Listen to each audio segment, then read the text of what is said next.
Hello world, Cozzy here with this week's roundup of Geek Movie news. Starting off this week with Thor 2. Now, Golden Globe winning actor Idris Elba spoke to MTV this week about returning to Thor 2 and possibly the Avengers as Heimdall. Now, that is a character obviously he played in the first Thor movie, and just to give you a direct quote, he was stated as saying, Thor 2 for sure, but Avengers I'm not sure about. I'm hoping that he at least gets a small role personally in the Avengers,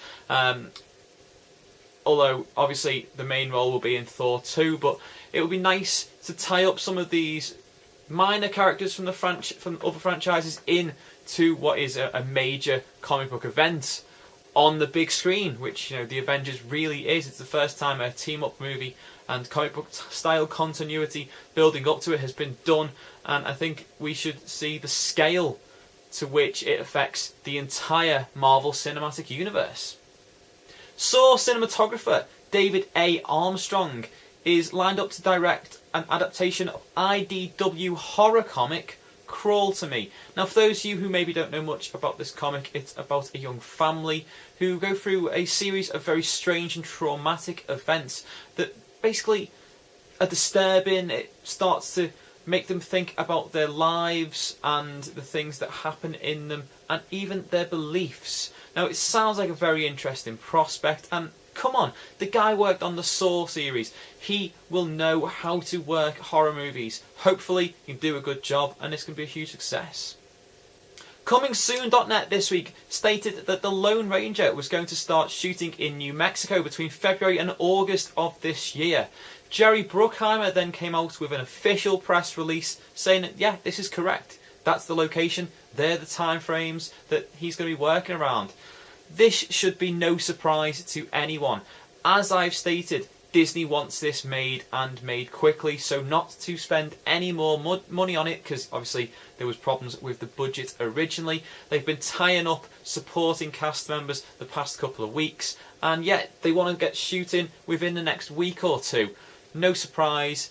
Hopefully this means that everything else is sorted, script-wise, director-wise, everything else, and it's good to go, because I personally want to see an awesome Lone Ranger movie.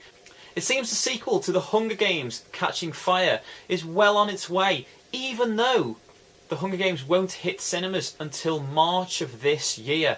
Now, according to The Wrap, Slumdog Millionaire screenwriter Simon Beaufoy is going to be working on the screenplay, and the director of the first movie, Gary Ross, is going to return for this sequel. Now, this is obviously good news for those of you out there who are fans of the book trilogy, this whole franchise. For me, I'm not 12 years old, I've never read the books, I have very little interest in it. In fact, more than anything, these films are making me angry because, basically, because they've come out, a film, what would have been trilogy, that does this storyline a lot better and came out before these books were written. For those of you who don't know, I'm talking about the Battle Royale movies. There are two of them. They are Japanese. They're fantastic. If you haven't seen them, I implore you to go and see them as soon as possible. There was a third one in development, and when they heard that Hunger Games was getting made, they decided they're not going to bother, because obviously Western movies get a lot more publicity, and Hollywood is also going to make a remake of the original first Battle Royale movie, but that's now been shelved because of the Hunger Games. So yeah, congratulations all of you 12 and 14-year-olds who read these books. I'm sure they're great, but they've basically ruined a possible trilogy of movies that I love. Damn you. My Entertainment World had some news on a very important character that's going to be making an appearance in the new Batman movie, The Dark Knight Rises. Now, they had an interview with 13-year-old actress Joey King, and she confirmed that she is playing, wait for it, a young Talia al Ghul in flashback segments in the movie. Now, if this is true, and I'm guessing coming straight from the actress, then it probably is.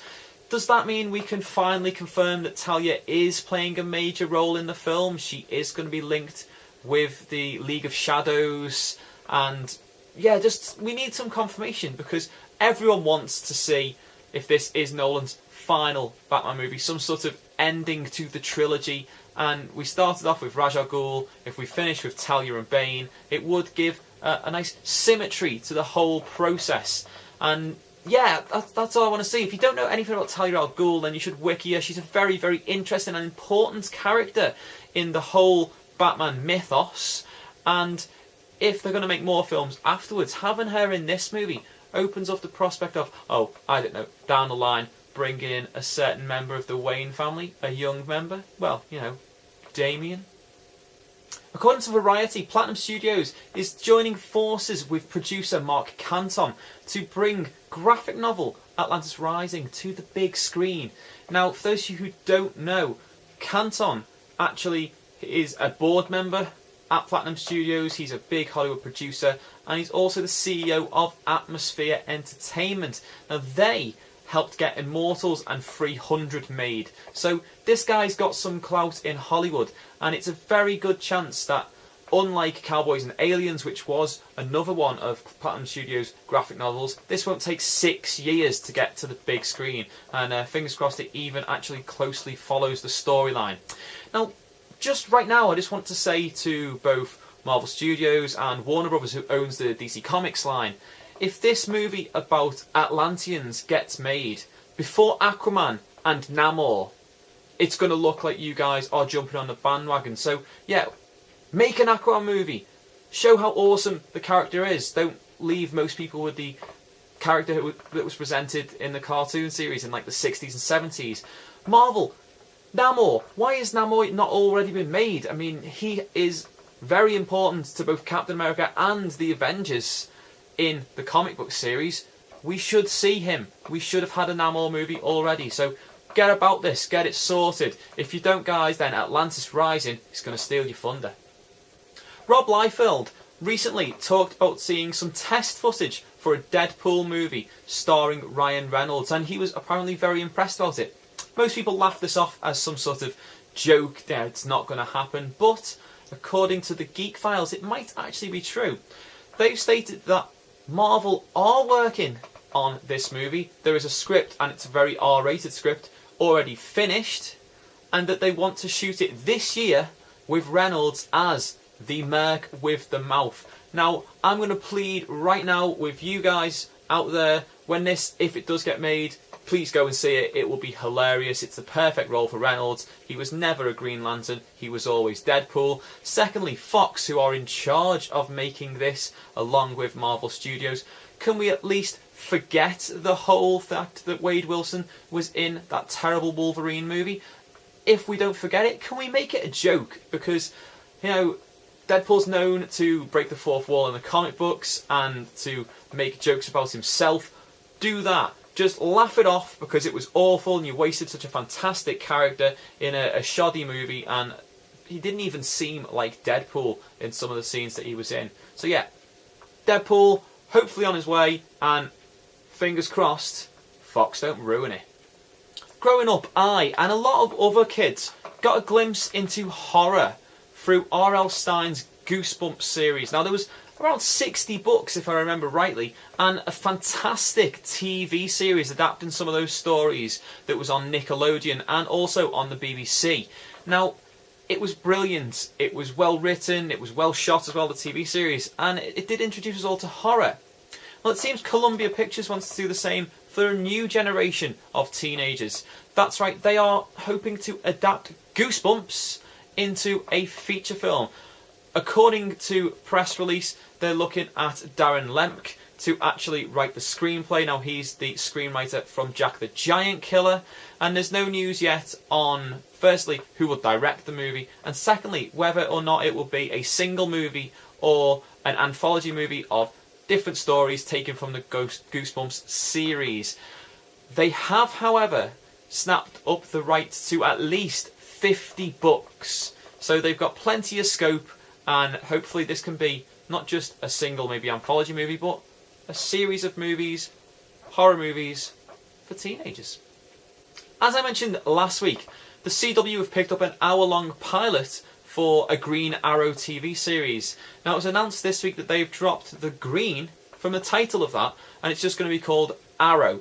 Now, no confirmation on why yet, but all I can think is that Green Arrow and Green Lantern and Green Hornet, the fact all have green in the title, might confuse people who don't know the comic books, the CW definitely won't want Green Arrow to be linked to Green Lantern, which was not a fantastic movie. I did do a review on it at the time, and yeah, it wasn't fantastic. It wasn't particularly good at all, except one or two scenes. So the drop in the green hopefully will not confuse people. Hopefully people who've watched Smallville will be invested in this, as I said last week, and it can be a huge success.